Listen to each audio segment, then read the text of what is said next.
चलो बच्चों, हमारा आज नेक्स्ट एक्सरसाइज स्टार्ट होगा। एक्सरसाइज 2.3।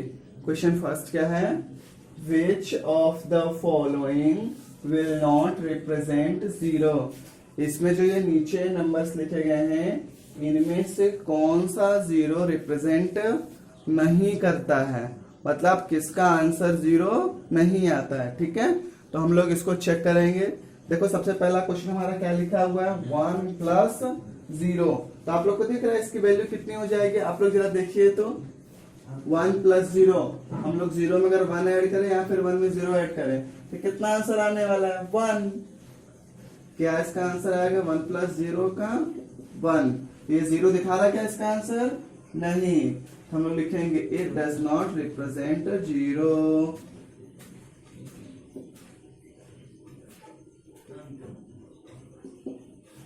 ओके, तो सिर्फ इसमें इतना बता रहे कौन सा जीरो रिप्रेजेंट नहीं करता है। इसमें देखो, 0 का मल्टीप्लाई 0 में कर दो, है ना? कितना आंसर आएगा? चाहे किसी 0 का मल्टीप्लाई 0 में करेंगे तो आंसर तो 0 ही आएगा, हमको पता है ना? हम लोग क्या लिख सकते हैं यहाँ पे? It represents 0।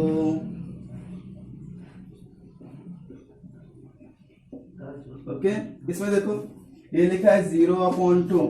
अगर हम लोग 0 को अगर 2 से डिवाइड करते हैं, जैसे कि देखो हम लोग चाहें अगर लिखें 0 डिवाइडेड बाय 2, तो एक बार मैं करके देखूं यहाँ पे, तो तुम्हारे लिए मैं कर देते हैं। देखो ये 0 अंदर लिखा जाएगा और ये 2 बाहर। चलो डिवाइड करते हैं, कितने बार में जाएगा 0 का टेबल? 0 टाइम्स में, तो 2 0 0। आंसर कितना आया हमारा? 0 आया। इसका मतलब 0 को हम लोग 2 से डिवाइड करेंगे तो आंसर आ जाएगा 0। तो ये हमारा क्या रिप्रेजेंट करता है? 0। It represents 0। ओके, अब हम लोग इसको मिटा देते हैं। वो समझ में आ गया होगा ये। चलो इसमें आप लोग देखो लिखा हुआ है 10 - 10 डिवाइड बाय 2। 10 - 10 divide by 2। चलो आप लोग भी देखो, अगर हम लोग 10 में से 10 अगर माइनस करें तो कितना आएगा वैल्यू? 0 आएगी। हम लोग देंगे 0/2। अब अगेन ये बिल्कुल इसी के जैसा बन गया 0/2। और अभी हम लोगों ने डिवाइड करके भी देखा था, कितना आंसर आया था? 0। हम लोग लिख देंगे कि 0 डिवाइड बाय 2 इक्वल टू 0, और आंसर में लिख देंगे इट रिप्रेजेंट्स 0। ओके, इस तरह से इसको हम लोग पूरा सॉल्व कर लेंगे। चलो बच्चों, क्वेश्चन नंबर 2 में देखो क्या लिखा हुआ है कि if the product of 2 whole numbers is 0, can we say that one or both of them will be 0? Justify through examples। ठीक है, इसमें लिखा है कि हमारे पास अगर 2 whole numbers हैं और अगर उनका हम लोग मल्टीप्लाई करते हैं तो आंसर 0 आता है। तो आप लोग ये सोच के बताओ कि क्या उनमें से दोनों 0 हैं, या फिर कोई एक 0 है, या फिर उसमें कोई भी 0 नहीं है। आप लोग को चेक करके बताना है। तो चलो हम लोग लिख के देखते हैं। हम लोग लिखते हैं सबसे पहले कि इफ द प्रोडक्ट ऑफ, लिखते हैं हम लोग यहाँ पे कि if the product of 2 whole numbers, if the product of 2 whole numbers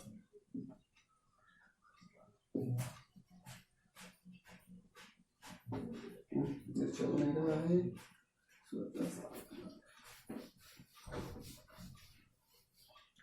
लिखते हैं यहाँ पे 2 whole numbers is 0। अगर 0 है तो हम लोग लिख लेते हैं, क्योंकि उसमें एक 0 तो होगा, कंफर्म है, लिख देते हैं। If the product of 2 whole numbers is 0, then one of them must be definitely 0। then one of them means उनमें से कोई एक। ठीक है, उनमें से कोई एक की क्या है वैल्यू? 0 है। one of them will be definitely 0।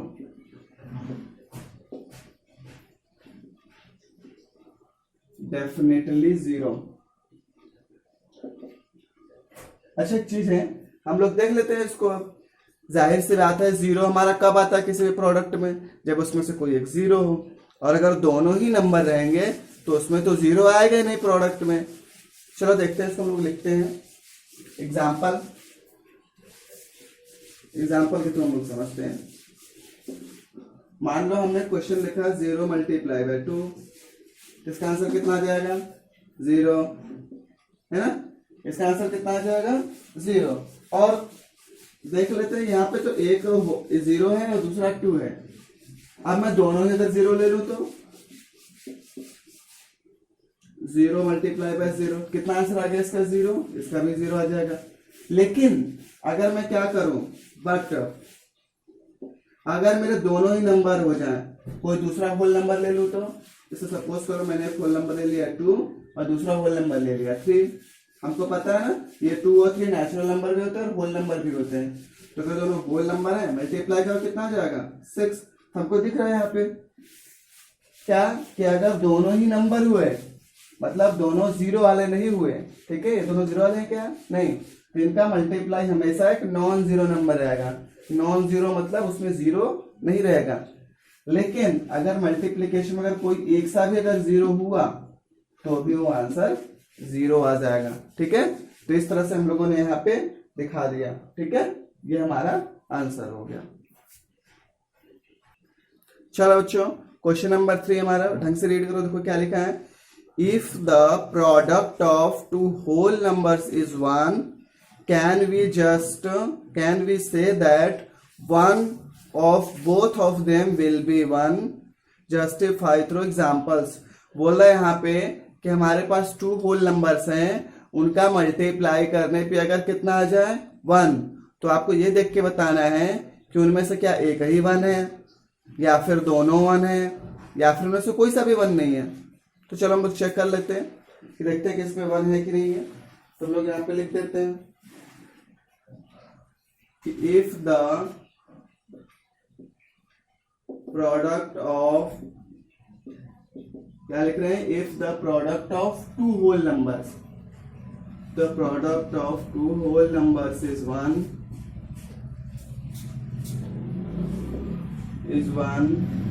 Then, अरे बात बताओ आप लोग कि अगर एक 1 अगर हो गया तो हम लोग ये 1 जो प्रोडक्ट है वो किसी टेबल में आता है, सिर्फ 1 के तो टेबल में आता है, 1 1 जा 1, और किसी टेबल में 1 आता है क्या आंसर में, नहीं आता है।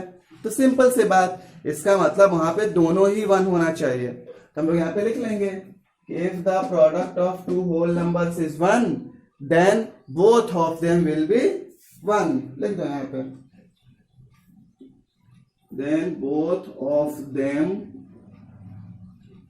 वो तो जाहिर से बात है, विल बी 1। ठीक है, देख लेते हैं लोग इसको एग्जाम्पल के थ्रू। चलो एग्जाम्पल एक लिखते हैं। पहले हम लोग ये 1 1 जा 1 लिख लेते हैं। कितना इसका आंसर आया 1। हमको यहाँ पे दिख रहा था ना, अगर दोनों ही 1 रहेंगे तो ही आंसर 1 आएगा। सपोज चेंज करके भी देख लेते हैं हम लोग। 1 मल्टीप्लाई बाय 7, कितना आ गया हमारा आंसर 7। दिख रहा है हमको यहाँ पे कि अगर हमने 1 1 जा 1 अगर 1 आया और अगर 1 की वैल्यू अगर कुछ भी चेंज की हमने तो इसका आंसर वही आ जाता है। तो इसका मतलब क्या हो गया हमारा कि अगर अगर 2 होल नंबर्स का प्रोडक्ट अगर 1 आता है तो इसका मतलब वो दोनों ही नंबर्स 1 होंगे, क्योंकि हम लोगों ने टेबल भी पढ़ते आए हैं कि हमेशा 1 1 जा ही 1 होता है और किसी के टेबल में भी 1 नहीं आता। ठीक है, सिर्फ 1 1 जा के टेबल में आता है और बाकी किसी टेबल में नहीं आता है। चलो बच्चों, हमारा नेक्स्ट क्वेश्चन तो क्या लिखा है, question number 4, find using distributive property. हमको इन सबके प्रोडक्ट्स किससे फाइंड आउट करना है, डिस्ट्रीब्यूटिव प्रॉपर्टी से। इसमें पहले ही हमको लिख दिया है, तो हम जब सॉल्व करेंगे तो उसके बीच में हम लोग डिस्ट्रीब्यूटिव प्रॉपर्टी ये वर्ड नहीं लिखेंगे। ठीक है, चलो देखते हैं हम लोग सॉल्व करते हैं। सबसे फर्स्ट क्वेश्चन, हमको पता है कि हमको उसको ही ब्रेक करना है जिसमें हमको 0 ज्यादा मिले। देखो, तो अगर हमको इसमें करेंगे 101 में, इसमें 0 को ज्यादा मिल रहा है ना, हम लोग इसको ब्रेक कर देंगे। तो 728 मल्टीप्लाई 100 प्लस 1 है ना, ये 101 है तो इसमें लिख दिया 100 प्लस 1। चलो मल्टीप्लाई करते हैं। तो 728 का मल्टीप्लाई 100 में, फिर 728 का मल्टीप्लाई 1 में। चलो लिखो आप लोग, क्या हो जाएगा, ये हो जाएगा 728 फिर प्लस 728 के टेबल 1 बार तो वही आ जाएगा। चलो दोनों को प्लस कर दो, यहाँ पे 00 है तो 28 आ जाएगा। फिर इसको प्लस करो, 8 7 15 कैरी 1 फिर 2 और 1 3 और यहाँ पे 7, तो आंसर हमारा कितना आ जाएगा 7352 8। ओके, ऐसे हम लोग ये सेकंड वाला भी करेंगे। सेकंड वाले का देखते हैं हम लोग, इसमें हमको क्या लिखा हुआ है, यहाँ पे ये 1001 लिखा हुआ है, तो हम लोग इसको भी ब्रेक कर देंगे। तो क्या लिखेंगे 5437 मल्टीप्लाई बाय, इसको हम लिखेंगे 1000 प्लस 1 है ना, ये 1001 है, इसको हम लोग क्या लिख सकते हैं हम लोग 1000 प्लस 1। चलो हम लोग डिस्ट्रीब्यूटिव लॉग लगाते हैं, तो 5437 का मल्टीप्लाई इसमें करेंगे 1000 में, फिर 5437 का मल्टीप्लाई किसमें करेंगे 1 में। ठीक है, तो कितना हमारा आंसर आ जाएगा, आंसर हमारा आ जाएगा, इसके आगे हम लोग 3 zeros लगा देंगे। ठीक है, तो 5437 इसके बाद 3 zeros, फिर इसमें 5437 का मल्टीप्लाई 1 में, तो 5437। चलो अब इन दोनों को प्लस कर लो, देखो ये 0 और 7 है तो 7 आ जाएगा, ये 0 और ये 3 है तो 3 आ जाएगा, ये भी 0 और ये 4 है तो 4 आ जाएगा। अब अगेन 7 ये वाला, फिर ये 5, तो 7 और 5 कितना हो जाएगा 12, कैरी 1, यहाँ पे क्या है 3 और 1 4, और इस 4 को कैरी कर लो, तो ये हमारा मल्टीप्लीकेशन में आंसर आ जाएगा, है ना।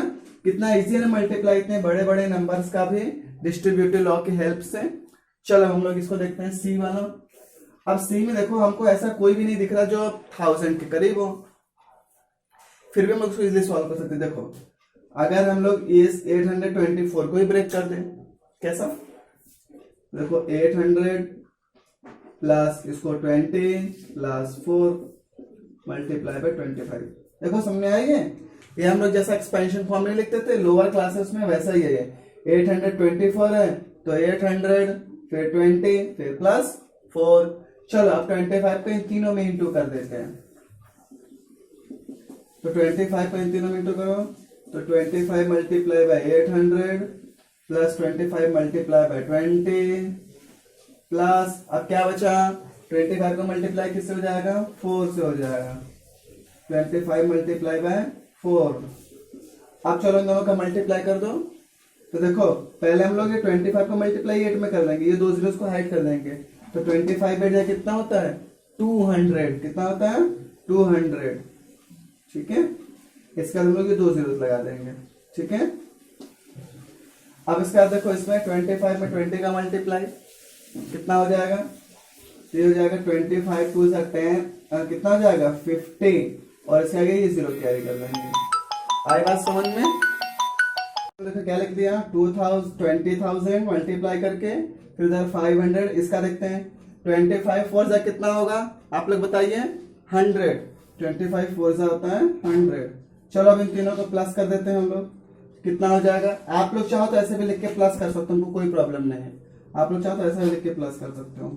20,000 फिर 540, ओके, ऐसा भी आप लोग लिख के प्लस कर सकते हो, कोई प्रॉब्लम नहीं है इन तीनों ही क्वेश्चंस में। ठीक है, इन सारे क्वेश्चन में आप लोग ऐसा लिख लेना फिर प्लस करना, ताकि कोई कंफ्यूजन ना हो। ठीक है, तो चलो यहाँ पे लिखते हैं 0 का 0 4, फिर इधर जाएगा 5, फिर इधर 0 फिर 2, हम लोग लिख देंगे 20,540, इसका आंसर ये आ जाएगा, है ना। दिख रहा है हमको कितना इजी है। ठीक है, इसी तरह से हम लोग डी और ई भी करेंगे। ठीक है, चलो बच्चों इसमें देखो हमारा डी का क्या पार्ट है 4275 मल्टीप्लाई बाय 125। अब हम लोग क्या करेंगे इस 4275 को ब्रेक कर लेंगे। ठीक है, कैसा ब्रेक करेंगे, ये 4000 है तो 4000 प्लस ये 200 है तो 200 प्लस ये 70 है तो 70 और प्लस 5 है तो 5। ओके, इसमें मल्टीप्लाई करेंगे हम लोग 1025 का। अब अगेन देखो इसमें हम लोग 125 का मल्टीप्लाई इस 4 के साथ करेंगे, 4000 के साथ। तो देखो आप लोग को चाहो तो अलग से मल्टीप्लाई करके लिख लेना है कहीं पे भी। ठीक है, मैं यहाँ पे थोड़ा डायरेक्ट करता हूँ। देखो 4 का मल्टीप्लाई 125 हम लोग कर लेंगे और बाकी जो जीरो है उसको बाद में हम लोग लगा देंगे।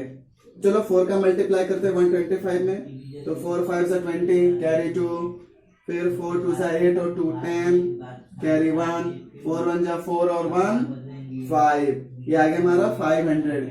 अब इसमें देखो हम लोग ये 3 जीरोस लगा देंगे यूं, ठीक है। फिर उसी तरह से इसमें देखो हम लोग, अब इसमें 2 जीरोस हैं तो उसमें कोई मतलब नहीं, हम लोग 2 का मल्टीप्लाई 125 में करेंगे। ओ सॉरी, पहले हम लोग इसको उस फॉर्म में लिख लेते हैं पहले, ठीक है, मल्टीप्लाई के फॉर्म में। तो 4000 multiply by 125 plus 200 multiply by 125 plus 70 multiply by 125 plus 5 multiply by 125, ठीक है। हम लोग सीधा हम सेपरेट लिख देंगे। अब इसका मल्टीप्लाई करते हैं 4000 का 125 में, तभी हम लोग लिखा था पहले, इसका मल्टीप्लाई कितना जाएगा 500, और इसके आगे हम लोग 2 जीरोस फिट कर देंगे, 3 जीरोस, ओके। देखो यहाँ पे अभी लोगों ने मल्टीप्लाई किया था ना 4 का 125 में, तो 500 आया था, उसका हम लोग ये 3 जीरोस लगा देंगे। प्लस अब 200 में 125 का मल्टीप्लाई करेंगे तो 125 पे डबल कितना होता है बताओ आप लोग, 2 का मल्टीप्लाई करोगे तो 250 हो जाएगा, ठीक है। अब इसका हम लोग डबल जीरो लगा देंगे। फिर इसमें देखो हम लोग 7 का मल्टीप्लाई इसमें करेंगे, फिर जीरो लगा देंगे। तो 7 का मल्टीप्लाई इसमें करो, 7 5 जा 35 कैरी 1, 7 2 जा 14 और 3 17 कैरी 1, 7 1 जा 7 और 1 8, इसके आगे जीरो लगा दो। प्लस अब 5 का मल्टीप्लाई इसमें कर दो, 5 5 से 25 कैरी 2, 5 2 जा 10 और 10 में 2 ऐड कर दो तो 12 कैरी 1, 5 1 जा 5 और 1 6, ये हमारा आंसर आ जाएगा। चलो हम लोग प्लस करते हैं सभी को, आप लोग प्लस कर लोगे, इसमें 0 है, इसमें 0 है, इसमें 0, सभी में 0, इसमें 5, तो आंसर में आ जाएगा 5। ये तो हो गए हमारे तीनों, ठीक है। अब इसके बाद इसका सेकंड पार्ट, इधर 0 है, इधर भी 0, कोई फर्क नहीं पड़ता, इधर 5 है, इधर 2 है, तो 5 और 2 कितना हो गया 7। अब अगेन आ जाओ थर्ड नंबर पे, इधर 0 है, इधर भी 0, कुछ नहीं ऐड होगा, इधर 7 है, इधर 6 है, तो 7 और 6 कितना हो गया 13, 13 का 3 कैरी 1। अब अगेन आ जाओ इसमें देखते हैं 0 इधर भी है, इधर 5 है, तो 5, अब इधर कितना बचा 8, तो 5 और 8 कितना हो गया 13, तो 13 और इधर कुछ भी नहीं बचा, तो 13 में 1 प्लस कर दो कितना बचेगा 14, फिर से कैरी 1। अब आ जाओ इसका देखते हैं 0, इधर क्या बचा हमारे पास 2, तो 0 और 2 में ऐड करेंगे तो कितना हो जाएगा 2, 2 में ये कैरी ऐड कर दो 1, तो 3, अब बचा 50, तो 50 को 50 लिख दो, ये हमारा आंसर आ जाएगा मल्टीप्लाई करने का, ओके। अब अगेन आज हम लोग ई का देख लेते हैं। ई में हमको 504 है, बहुत अच्छी बात है, कितना इजी है ये, तो इसी को हम लोग ब्रेक कर देंगे, इसको हम लोग लिख देंगे 500 प्लस 4 मल्टीप्लाई बाय 35। अब इसको हम लोग डिस्ट्रीब्यूट करके लिखेंगे पहले, तो 500 में 35 का इंटू प्लस 4 का मल्टीप्लाई 35 में, चलो मल्टीप्लाई करके लिखते हैं। 5 का मल्टीप्लाई 35 में करो तो 5 5 से 25 कैरी 2, 5 3 जा 15 और 2 17। अब इसका हम लोग 2 जीरोस लगा देंगे उसमें, प्लस इसमें देखो 4 में 35 का इंटू करते हैं, 4 का मल्टीप्लाई 5 में, 4 5 जा 20 कैरी 2, फिर 4 3 जा 12, 12 में 2 ऐड करो तो कितना हो जाएगा 14। अब अगर इसको जोड़ दो, इधर डबल जीरो, इधर 40 तो पूरा 40 आ जाएगा, इधर 5 और इधर 1 6, ये हमारा आ जाएगा 17640। इस तरह से हम लोग ये पूरा डिस्ट्रीब्यूटिव लॉ लगा के हम लोग यूज कर लेंगे, ठीक है। चलो आप क्वेश्चन नंबर 5 में देखो हमको क्या लिखा हुआ है, स्टडी द पैटर्न। हमको यहाँ पे पैटर्न की स्टडी करना है। देखो पैटर्न क्या है हमारा, यहाँ पे हमने यहाँ पे लिखा 1 मल्टीप्लाई बाय 8 प्लस 1, तो हमको पता है 8 1 जा 8 और उसमें प्लस 1 ऐड कर दिया, कितना हो गया 9। सिमिलरली और भी देखो 1 2, इसमें हमने 2 लिखा multiply by 8 plus 1, oh sorry plus 2, यहाँ पे हम लोग एक नंबर बढ़ा देंगे। देखो 12 8 जा 96, 96 में 2 प्लस करेंगे तो 98 है ना। देखो पैटर्न कितना अच्छा वर्क कर रहा है। फिर अगेन 1 2 3, फिर मल्टीप्लाई 8 प्लस 3, हमारा क्या आ जाएगा 9 8 7। अगेन 1 2 3 4, मल्टीप्लाई बाय 8 प्लस 4, क्या आ जाएगा 9 8 7 6। अगेन हम लोग 1 2 3 4 5 मल्टीप्लाई बाई 8 प्लस 5 तो क्या हो जाएगा 9 8 7 6 5 है ना। हमको यहाँ तक कर लिया। अब हमको बुक में बोल रहा है इसके आगे हमको लिखना है, इसके आगे हमको 2 पैटर्न्स और लिखना है। लिख देते हैं हम लोग यहाँ पे ये इसके बाद आप लोग यहाँ से लिख लेना next two patterns, next two patterns. तो क्या हमारा नेक्स्ट टू पैटर्न हमने 5th तक लिखा था, इसके बाद हमको 6 का लिखना है। देखो 1 2 3 4 5 6 6 मल्टीप्लाई बाय 8 प्लस 6